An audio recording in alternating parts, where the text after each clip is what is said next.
In this lesson, we will see together the prepositions, but more precisely, d'après.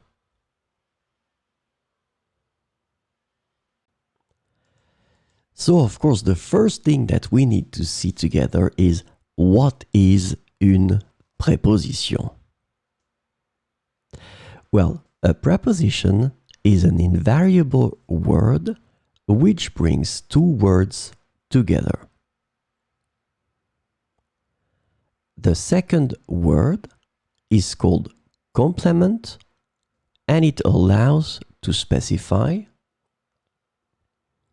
the time, the cause, the place, the state, the manner, the purpose, or the matter. The second word can be another noun, a pronoun, an infinitive verb, or an adverb. And last but not least, remember that this complement can also be a sentence.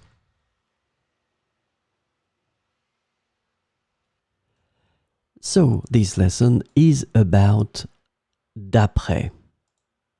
And the preposition d'après can be translated into according to, based on, and from in English.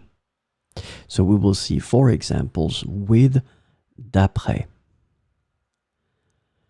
D'après les prévisions météorologiques, il va pleuvoir demain.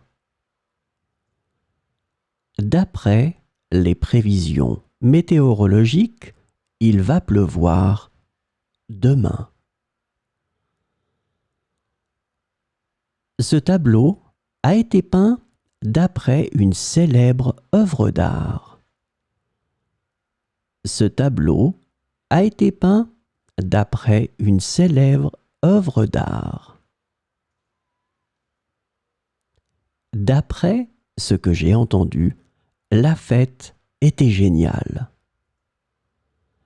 D'après ce que j'ai entendu, la fête était géniale. D'après le professeur, nous aurons un examen la semaine prochaine.